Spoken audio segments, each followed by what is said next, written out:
what I feel like I need is not to make boundaries with other people, but to check in with myself and clear in myself whatever's blocking me. Welcome to the Soul Game. I'm your host, Shannon McLaren, the Mystic Agent. Through the ancient art of storytelling, our soul council of sensory experts. Shannon! Dipsy! Amanda. Adrian. Ruby. We'll have 15 minutes to embody different aspects of the seeker's healing request. I really struggle to not have codependent relationships, and that happens in work, in friendships, romantic relationships. And bring about a new SOULution. Let's get into it. The Soul Game. Hi, my name is Ruby Merez. I am 35 years old. I live in Hermosa Beach, California. I grew up right in the Midwest, so nowhere near a beach. I'm a first generation Latina, and I was touring pre-COVID with music festivals with my comedy group, and I was performing a character I came up with. He's my drag king character, who's also Puerto Rican, and his name is Ramon, and he talks like me, and he's a spiritual cheerleader, and he helps people find their joy in life, find their passion, de-stress, because you can't find your joy and passion if you stress all, and it's hard to not be stressed right now. And he helps people also through intention and affirmation, find themselves, And I created him because he's the kind of guy I'd like to date in the world, open-hearted, sensitive, good at dancing, good at communication, nonviolent communication, non-judgmental, does yoga and meditation, but not just, does it on the mat or cushion, like lives his life that way, connecting to spirit and to essence and knowing that we're all one. I love crystals. I love weed. I love shrooms. I love camping. I love surfing. I love paddleboarding. I love anything basically in a body of water. I love eating in water. Sometimes I eat in the tub. These are some cold hard facts about me.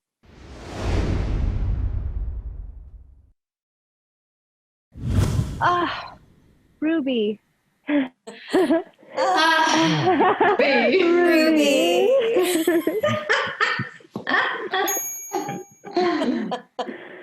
So cool. All right. So Ruby M., what is your healing request of us today? It's very interesting you ask this because it's something I've been working on all summer and I have not gotten through it. I really struggle to not have codependent relationships, and that happens in work, in friendships, romantic relationships. I know it stems from my family and past trauma, and yet I'll feel a sensation in my body and I'll be like, you should say something, but I don't say something. And then that goes on for years, and it builds and it builds and it builds, and then resentments build. And then eventually either I explode or the relationship just grows apart, right? Because it's not really intimacy, but I don't feel confident because sometimes I don't even know what the feeling is other than I didn't like that. Or ooh, you just bumped up against a trigger. And by not speaking to it, I've basically, I guess it's not just me, but 50% is my fault of all my romantic relationships get so entangled and enmeshed, but I'm deeply unhappy and I struggle to break free from it. Or in a work relationship I had for over a year, I kept wanting to say hey, we're doing too much. We need to take a break. I sometimes feel you're using me, or I'm not feeling my needs are being met in this. I feel I'm always auditioning to be your friend and your work partner.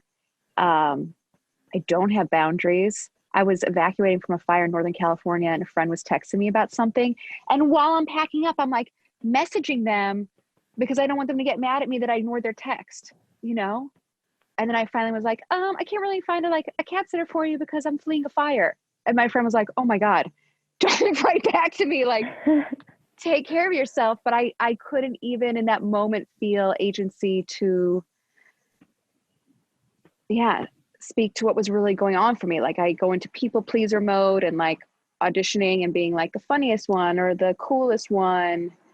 but not the most seen one. And certainly not the one that's like able to feel like I put people up on pedestals and then it takes forever for me to take them down. But usually a big fight happens and that's when I'm able to start taking them down, or a breakup happens. And it's ruining, I feel like I'm like torching really good potential relationships because I don't know how to be healthy in one. And I don't know how to let my feelings or gut intuition be enough information for me to feel safe to come to the person and express myself. Okay. Cool. Like super cool. And I want to reflect that back to you. And that's a lot. It's a lot. It's a lot. Right? It's a lot. Yes. So I'm hearing codependency is the thing. It's like the overarching thing.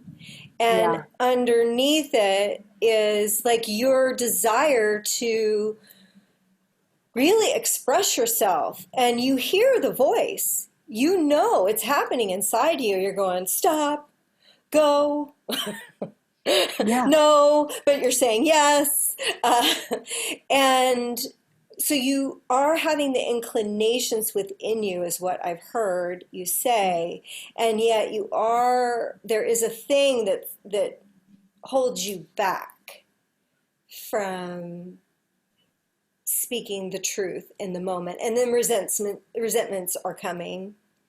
And then ultimately it ends up being like an explosion a lot of time. And so what you're really looking for is that healthy place within you that so that you can really get to the thing that you want, which is to be seen, truly seen for who you are. And to have boundaries and to not act out and self-sabotage, because it keeps happening and the common denominator is me, Okay, so does anyone in the field, now you can choose from any of the 4 people here other than me, that feels like that that aspect of you that self-sabotages? I pick on anyone, or someone says if they can talk to it. Okay. I'm going to say the word self-sabotage. I'm going to see whose eyes light up. Okay. Self-sabotage. Gosh, I can't tell. Okay. I'll go with Amanda. All right. Self-sabotage.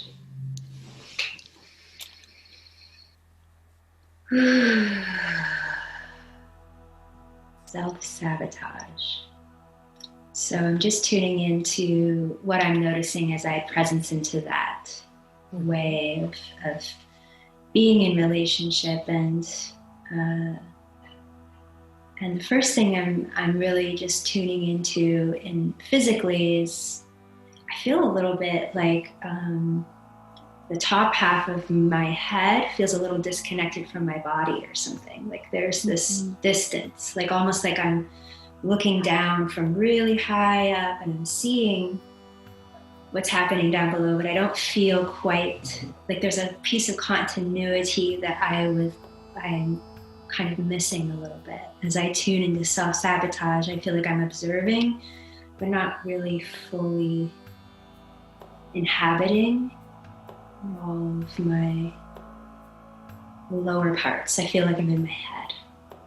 Yeah.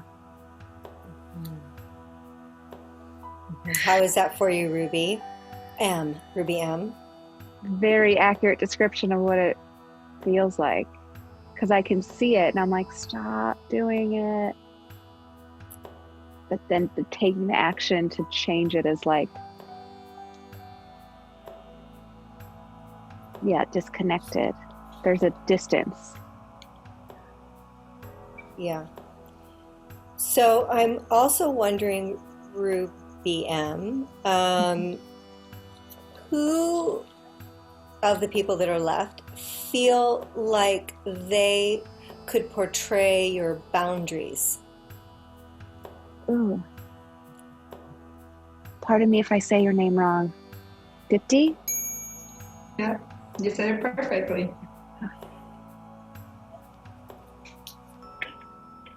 Boundaries. So my hands are in this position, almost kind of just holding that space.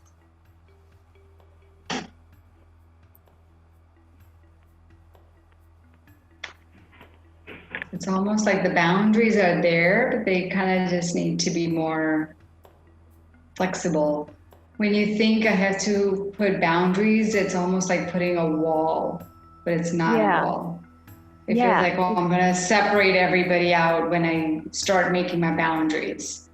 That's kind of the sense I'm getting. So that's why this kind of emotion comes up, that the boundaries, when you put around yourself, it's almost like a flexible type of boundaries. It's not a solid wall. And there is space between the fingers. So it's a permeable type, not a solid wall. That's what's kind of coming up right now at this moment. And so, Ruby, M, how would it be for you to put up a solid wall, a more permanent wall? For you to, you don't like it? No, I like that flexible casing, or like, I guess a lot is also like, oh, I don't totally know my boundaries, or like, until I'm in the moment, I don't know, like, oh, that's a yes or that's a hard no, you know? I mean, if it's so extreme, like if someone's like, you know, do you want to do meth? I'd be like, hard no, hard pass, you know? But if someone's like, hey, could I borrow whatever, $50, I'd be like, I don't know, you know, like, I have to think about it, even though I know, like, you don't have a savings account, like, you are not in the business of lending money, you know?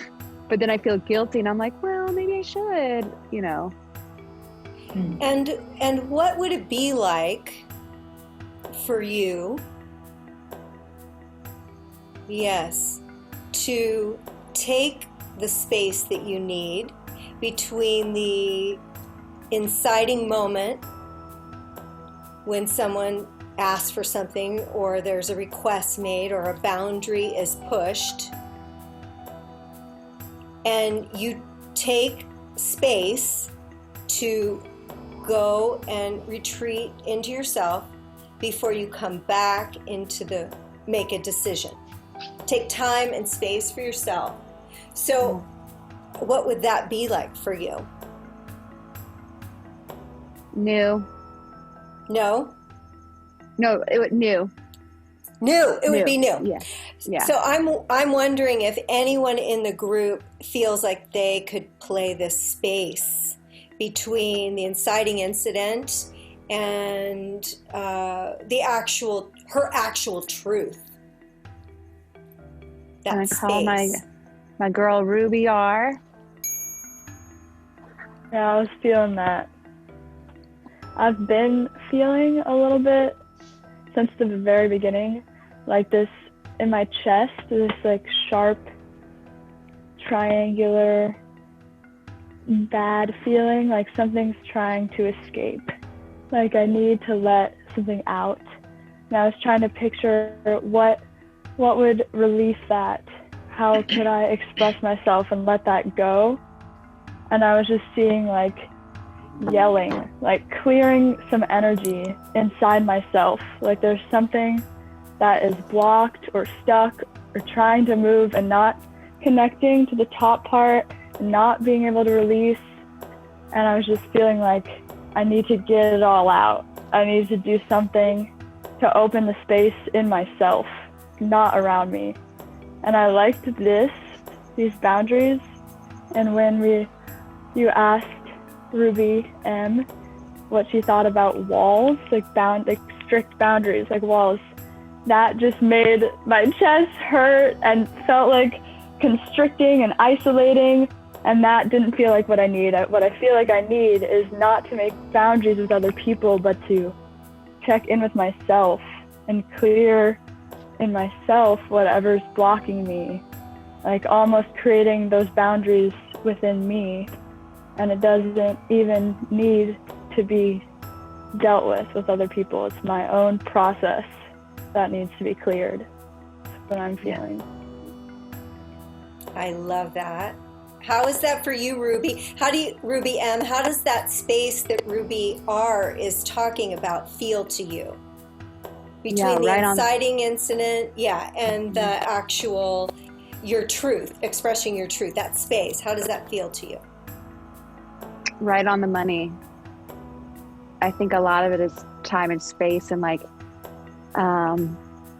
either getting more information about what somebody's request is, or like ask myself like, oh, what came up for me there, you know?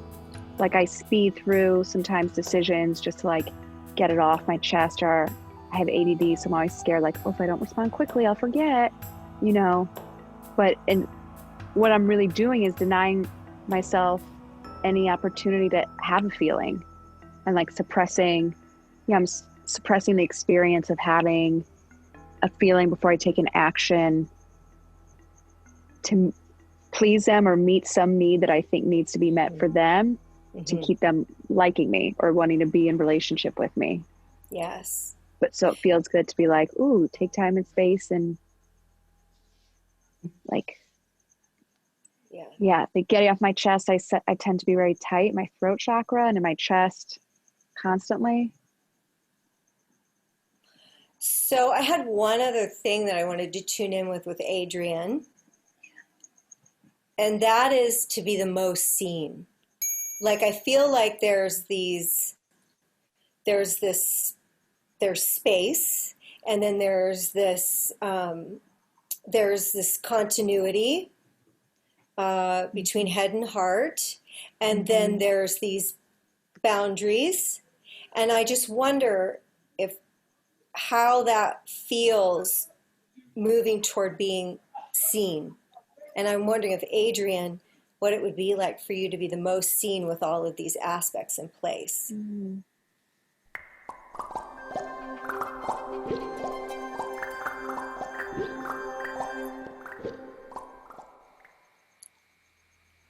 It feels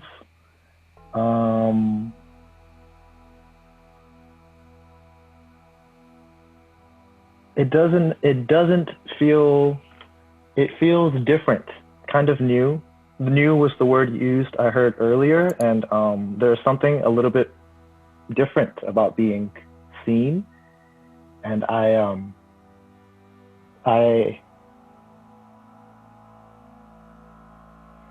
part of me wants to see myself a little bit before I like am seen so much by all of these different aspects and beings here in this space with me. Like it's good, and I kind of want to like take a little bit of space from that too, because I like it and it's different, and I'm trying to adjust, and I want to also see myself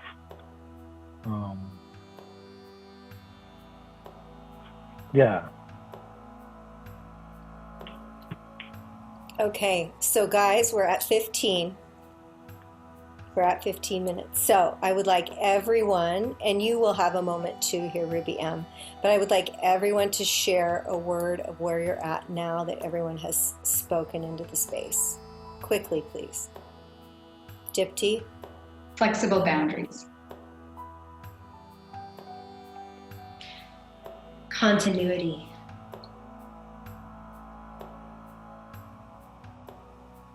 Space for myself.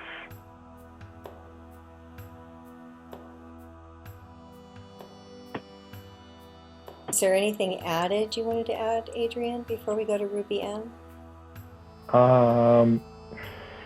If I had to narrow it to one word, it's to pause, to be still for a moment, to be pause. How is this for you, Ruby, as we bring this into a close? very sweet and tender. Like I'm being tender with myself and not reactive all the time. And not always like, oh, I need to be in response to somebody else. I can like have a little summit with myself. A summit with yourself. Yes. Yes. Love it. I love it. The self summit. That's what we'll call it. The self summit. All right. So I'd like to invite you, Ruby M, to bring, just imagine, if you will, collecting all of your energy from anywhere you left it in the past, in the present, with your family members, with your lovers, with your friends. Call it all back into this moment, into your being, into your midline, your Sushumna, and bring that energy down and into the earth. Imagine recollecting all of this into this present moment in time, and I invite everyone else to do the same thing, to bring their own energy into this present moment. Receiving a breath.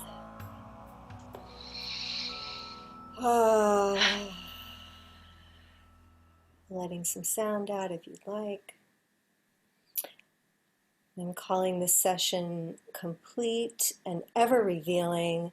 And for anyone watching this episode, we'd like to invite you to be your own agent for your own soul, and to tune in with the energy in your own body and honor it and recognize it as you move forward and relate out in the world. So thank you very much for participating in this SOULution. Yes. I loved it. Thank you. Thank you, everyone. Thank you, Shannon. Thank you, Dipti. Thank you, Amanda. Thank you, Adrian. Thank you, Ruby R. This is special. Okay, Ruby Merez. Hi. So it's been 2 days since we were together playing the soul game. Yeah. What has been happening for you? I've mostly been doing a lot of deep thinking about, like, I don't have to respond immediately to people. I can take my time because there is a disconnect between my head and my heart. And my head tends to be fear-based thinking and rushing, and my heart is more centered and grounded. And I really like the idea of like flexible boundaries, you know? Because even the word boundaries has always bugged me because it sounds like an immovable wall, and that's not how relationships work. And there's different things that you're okay with one friend doing it, with another friend you're like, no. If I give them an inch, they're going to take a mile. So like, I can't agree to that with them. And giving myself permission to say like, let me think about that, you know, or like, it's not about me always pleasing other people, because every time I please another person and not myself, I end up really unhappy. I end up in situations where I've overcommitted or just am not really authentically being myself. That's powerful. I love that. Yeah. I love that. That's a beautiful piece. So what did you learn about yourself during this session? I learned in the simplest of terms, it's okay to be me. I need to be me. I want to really 100% be me, because I think a lot of my own internal anxiety is this push and pull between morphing into who I think people will need me to be acceptable and be in the group, and what my truth is, you know, and feeling like whatever comes next, at least we're being ourselves 100%, not just on stage, not just in a writer's room, but like full time, not a part-time gig, full-time gig, being myself. I love your full-time gig, being yourself. Have there been any changes in your energy levels since the session? Well, this might sound narcissistic. I hope not. But I felt a lot of joy after the session. And also, you know, an extrovert and a performer. So like just to be in contact with people and making people laugh and making myself laugh felt so good. And I was like, oh, I'm home again. Like I'm connecting on an authentic level and having intimacy, which I haven't had a lot of during COVID. And also in my real life, because I hide parts of who I am. What was the takeaway for you? Like if there was one takeaway from your 15 minutes with this group, what was it? Oh, yeah. My one takeaway from the Mystic Soul Game was to take time to be with myself before I respond and really be with it. Feel it in my heart, what my heart answer is. Thanks for watching. Please like, comment, and subscribe. Also, visit themysticagent.com for more information on how you can be our next seeker in the soul game.